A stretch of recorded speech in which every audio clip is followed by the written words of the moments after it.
मु प्रभु वाक्य आउ गोटे नूतन प्रसंग अल्प समय रखा चाहे। आज जो प्रसंगटी आपण मध्य मु रखा चाहे से ही प्रसंगर शीर्षक है प्रभु यीशु ख्रीष्ट को जीवित परमेश्वर बोली कहीं कहुए। प्रभु यीशु ख्रीष्ट को जीवित ईश्वर बा जीवित प्रभु बोली आम्भे माने कहीं कहू। मु बाइबल रु 5टी प्रमाण रखा चाहे, 5टी विषय आपण मध्य मु रखा चाहे जो द्वारा आमे आहुरी आमर प्रभु को भल भाव जानी परिबा एवं आहुरी आमे तांको पछरे चालू चालू आमे तांकर गौरव प्रशंसा करि परिबा। आसंतु प्रथम विषय आमे बाइबल रु देखिबा जे प्रभु यीशु ख्रीष्ट को जीवित परमेश्वर बोली कहीं कहुआ जाए। आपण माने मो सहित प्रेरित पुस्तक 17 अध्याय को आसीबे। प्रेरित पुस्तक 17 अध्याय 24 और 25 पद मु आम समस्त निमंते पाठ करिबा पाई चाहे। एठारे प्रकार लिखा जाए, जेउ ईश्वर जगत और तन्मध्यस्थ समस्त पदार्थ सृष्टि करियछंती से स्वर्ग और पृथ्वीर प्रभु हेबारु हस्त निर्मित मंदिर समूह रे वास करंती नाही। 25 पद कियोबा ताहांकर कोनोसी अभाव थिबारु मनुष्य हस्त द्वारा सेवित हुअंती नाही। जेणु से स्वयं समस्त जीवन निश्वास और समस्त पदार्थ दान करती। प्रभु का नाम गौरव हो।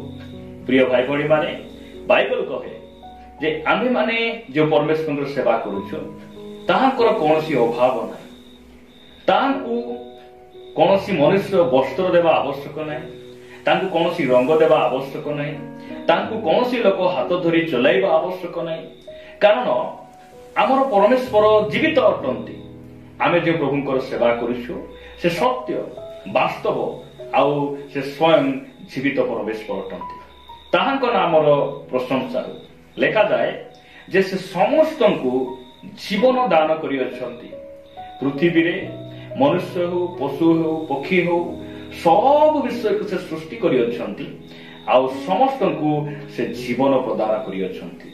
निश्वास प्रश्वास ताहांकर अटे। प्रिय भाई भणी माने सेति पाई बाइबल कहे आम्भे माने निजे निजर नहु, आम्भे माने ताहांकर अटे। जदि आपण माने आदि पुस्तक को आसीबे, आदि पुस्तक 2 अध्याय रे गोटे सुंदर वाक्य लिखा जाए। परमेश्वर जेते बेले मनुष्य को से निर्माण कले, आदि पुस्तक 2 अध्याय 7 पद लिखा जाए, अनंतर सदाप्रभु परमेश्वर भूमिर धूली द्वारा मनुष्य को निर्माण करी ताहार नासिका रंध्र रे फुंक देई प्राणवायु प्रवेश कराइले तहिरे मनुष्य जीवित प्राणी है।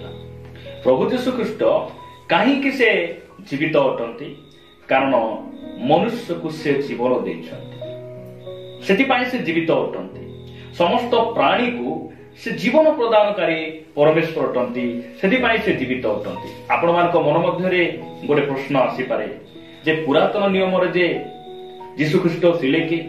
यीशु तो पुरातन नियम रे नथिले, से समय पिता थिले आउ से सृष्टि कले। ए प्रकार मन मध्य रे आपण मानक प्रश्न आसी पारे। प्रिय भाई भणी माने बाइबल कहे ताहांको छड़ा कोनोसी विषय सृष्टि हेई नाही। जदि आपण माने जोहन लिखित सुसमाचार 1 अध्याय को आसीबे, जोहन लिखित सुसमाचार 1 अध्याय तार 3 पद रे लिखा जाए, ताहांको द्वारा समस्त सृष्टि हैला। कहा द्वारा? यीशु ख्रीष्टଙ୍କ द्वारा। ताहांको द्वारा समस्त सृष्ट हैला आउ जे समस्त सृष्ट होई अछि सेति मध्यरु गोटिए सुधा ताहांको बिना सृष्ट होई नै। सेति पई यीशु ख्रीष्ट स्वयं सृष्टिकर्ता अटंती। से एथिपाई से जीवित परमेश्वर अटंती। से समस्त को जीवन देइछंती कारण तांको ठारे कोनोसी अभाव नै। मु द्वितीय विषय आपण मानक निकटरे मु रखिबा पई चाहे, यीशु ख्रीष्ट काहेकि से जीवित परमेश्वर अटंती। यीशु को आमे जीवित परमेश्वर बोली आमे काहेकि कहू। प्रभु को नाम और प्रशंसा हो। जदि आपण माने जोहन लिखित सुसमाचार 11 अध्याय को आसीबे, 11 अध्याय 41 पदरु जदि 44 पद पर्यंत आमे पढू, लिखा जाए जे आउ यीशु ऊर्ध्व दृष्टि करी कहिले, पिता तुम्ही मोहर प्रार्थना सुनिलो बोली मु तुमको धन्यवाद देउछि।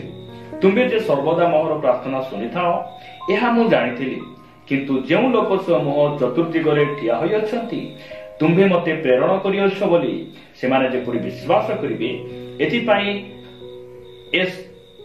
ଏଥିପାଇଁ ସେମାନଙ୍କ ହେତୁ ମୁଁ ଏହା କହିଲି। 43 ପଦ, ସେ ଏହା କହି ଉଚ୍ଚ ସ୍ୱରରେ ଡାକିଲେ, ଲାଜର ବାହାରି ଆସ। 44 ପଦ, ମୃତ ଲୋକଟି ବାହାରି ଆସିଲା। ତାଙ୍କ ହାତ ଓ ପାଦ ସମାଧି ବସ୍ତ୍ରରେ ବନ୍ଧା ହୋଇଥିଲା, ପୁଣି ତାଙ୍କ ମୁଖରେ ଖଣ୍ଡେ ଗାମୁଛା ଗୁଡା ହୋଇଥିଲା। ଯୀଶୁ ସେମାନଙ୍କୁ କହିଲେ, ଏହାଙ୍କ ବନ୍ଧନ ପିଟାଇ ଚାଲିବାକୁ ଦିଅ। ପ୍ରଭୁଙ୍କ ନାମର ଗୌରବ ହଉ। ଯୀଶୁ କାହିଁକି ଜୀବିତ ପରମେଶ୍ୱର ଅଟନ୍ତି? କାରଣ ପ୍ରଭୁ ଯୀଶୁ ଖ୍ରୀଷ୍ଟ ଯେଉଁ ସମୟରେ ଏ ଧରାପୃଷ୍ଠରେ ଥିଲେ, ତାହାଙ୍କର 3 ବର୍ଷ 6 ମାସର ସେବା କାର୍ଯ୍ୟରେ 3 ଜଣ ମୃତ ଲୋକମାନଙ୍କୁ ସେ ଉଠେଇଥିଲେ। ସେଥିପାଇଁ ସେ ଜୀବିତ ଅଟନ୍ତି। ମୃତ ଲୋକମାନଙ୍କୁ ଜୀବନ ପ୍ରଦାନକାରୀ ଯୀଶୁ ଖ୍ରୀଷ୍ଟ ଅଟନ୍ତି। ଏହି ସମଗ୍ର ପୃଥିବୀ ପୃଷ୍ଠରେ ଆଜି ଯାଏଁ ଏ ପ୍ରକାର କୌଣସି ପ୍ରଭୁ ନାହାନ୍ତି, ଏ ପ୍ରକାର କୌଣସି ବ୍ୟକ୍ତି ନାହାନ୍ତି ଯେଉଁମାନେ କି ମୃତ ଲୋକମାନଙ୍କୁ ଜୀବନ ପ୍ରଦାନ କରିଛନ୍ତି, ମୃତ ଲୋକମାନଙ୍କୁ ଉଠେଇଛନ୍ତି। ମୃତ୍ୟୁ ଲୋକମାନଙ୍କୁ ଜୀବନ ପ୍ରଦାନକାରୀ ଏକମାତ୍ର ନାମ ପ୍ରଭୁ ଯୀଶୁ ଖ୍ରୀଷ୍ଟ। ଆଉ ସେ ବ୍ୟକ୍ତି ମୃତମାନଙ୍କୁ ଉଠେଇଥିଲେ। ସେଥିପାଇଁ ଯୀଶୁ ଖ୍ରୀଷ୍ଟ ଜୀବିତ ଅଟନ୍ତି। ସେ ଜୀବିତ ପରମେଶ୍ୱର ଅଟନ୍ତି। ତାହାଙ୍କ ନାମର ଗୌରବ ହଉ। ମୁଁ ଆପଣମାନଙ୍କୁ ତୃତୀୟ ବିଷୟ କହିବା ପାଇଁ ଚାହେଁ। ଆପଣମାନେ ମୋ ସହିତ ମାଥ୍ୟୁ ଲିଖିତ ସୁସମାଚାରକୁ ଆସିବେ। ମାଥ୍ୟୁ ଲିଖିତ ସୁସମାଚାର 14 ଅଧ୍ୟାୟ 25, 26, 27 ପଦ ମୁଁ ପଢିବା ପାଇଁ ଚାହେଁ। ଲେଖାଯାଏ 25 ପଦରେ, କିନ୍ତୁ ରାତ୍ରିର 4ର୍ଥ ପ୍ରହରରେ ସେ ସମୁଦ୍ର ଉପରେ ଚାଲି ସେମାନଙ୍କ ପାଖକୁ ଆସିଲେ। 26 ପଦ, ପୁଣି ଶିଷ୍ୟମାନେ ତାହାଙ୍କୁ ସମୁଦ୍ର ଉପରେ ଚାଲିବାର ଦେଖି ଉଦ୍ବିଗ୍ନ ହୋଇ କହିଲେ, ଏ ତ ଭୂତ। ଆଉ ସେମାନେ ଭୟରେ ଚିତ୍କାର କଲେ। 27 ପଦରେ ଯୀଶୁ କହୁଛନ୍ତି, କିନ୍ତୁ ଯୀଶୁ ସେହି କ୍ଷଣି ସେମାନଙ୍କ ସହିତ କଥାବାର୍ତ୍ତା କରି କହିଲେ, ସାହସ ଧର, ଏ ତ ମୁଁ, ଭୟ କର ନାହିଁ। ପ୍ରଭୁଙ୍କ ନାମର ଗୌରବ ହଉ। ଏହି ସ୍ଥାନରେ ଗୋଟେ ବିଷୟ ପରମେଶ୍ୱର ଆମକୁ କହିବା ପାଇଁ ଚାହାନ୍ତି ଯେ ପ୍ରଭୁ ଯୀଶୁ ଖ୍ରୀଷ୍ଟ ଏଥିପାଇଁ ସେ ଜୀବିତ ଅଟନ୍ତି। ସେ ସମୁଦ୍ର ଉପରେ ଚାଲିପାରନ୍ତି, ପୋଖରୀ ଉପରେ ସେ ଚାଲିପାରନ୍ତି, ନଦୀ ଉପରେ ଚାଲିପାରନ୍ତି, କାରଣ ସେ ଜୀବିତ ଅଟନ୍ତି। ଆଉ ମୃତ ପରମେଶ୍ୱର ମାନଙ୍କୁ, ମୃତ ବ୍ୟକ୍ତି ମାନଙ୍କୁ ଆପଣ ପାଣି ଉପରେ ଫିଙ୍ଗିକି ଦେଖନ୍ତୁ, ଚଲେଇକି ଦେଖନ୍ତୁ, ସେମାନେ ପାଣିରେ ଭାସି ଯାଆନ୍ତି। ସେମାନେ ପାଣିରେ ହିଣ୍ଡି ପାରନ୍ତି ନାହିଁ, ଚାଲି ପାରନ୍ତି ନାହିଁ, କାରଣ ସେମାନଙ୍କ ମଧ୍ୟରେ ଜୀବନ ନାହିଁ। ପ୍ରଭୁ ଯୀଶୁ ଖ୍ରୀଷ୍ଟ ଏଥିପାଇଁ ଜୀବିତ ଅଟନ୍ତି। ତାଙ୍କୁ କୌଣସି ଏ ପୃଥିବୀର ବିଷୟ ତାଙ୍କୁ ଅଟକାଇ ପାରେ ନାହିଁ, ତାଙ୍କୁ କଣ କରିପାରେ ନାହିଁ, ପରାଜୟ କରିପାରେ ନାହିଁ, କାରଣ ସେ ଜୀବିତ ଅଟନ୍ତି। ଆଜି ଯାଏ ପୃଥିବୀରେ କୌଣସି ବ୍ୟକ୍ତି ପାଣି ଉପରେ ଚାଲି ନାହିଁ। ବୈଜ୍ଞାନିକ ମାନଙ୍କର ମତ ଅନୁସାରେ ସମସ୍ତ ଜ୍ଞାନ, ସମସ୍ତ ବୁଦ୍ଧି, ଯେତେ ଆମେ ଟେକ୍ନୋଲୋଜି ପ୍ରୟୋଗ କଲେ ମଧ୍ୟ କୌଣସି ବ୍ୟକ୍ତି ପାଣି ଉପରେ ଚାଲିପାରେ ନାହିଁ। ବିନା ଯନ୍ତ୍ରରେ, ବିନା ଟେକ୍ନୋଲୋଜି, ବିନା ଉପାୟରେ ପାଣି ଉପରେ ଜଣେ ବ୍ୟକ୍ତି ଚାଲିପାରେ ନାହିଁ।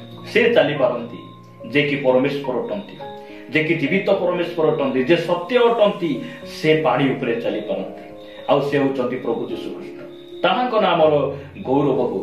ଆଜି ଦିନ ମାନଙ୍କରେ ଯେଉଁମାନେ ମୁଁ ଭଗବାନ, ମୁଁ ପରମେଶ୍ୱର ବୋଲି ଦାବି କରୁଛନ୍ତି, ସେମାନଙ୍କୁ ଯଦି ସମୁଦ୍ର ଉପରେ ଛାଡ଼ି ଦିଆଯାଏ, ସମୁଦ୍ର ଉପରେ ଚାଲିବା ପାଇଁ ସେମାନଙ୍କୁ କୁହାଯାଏ, ସେମାନେ ଭାସିଯିବେ। ସେମାନେ ସେଇ ସମୁଦ୍ରରେ ସେମାନେ ଭାସି ଭାସି ପଳାଇବେ, ଡୁବିଯିବେ।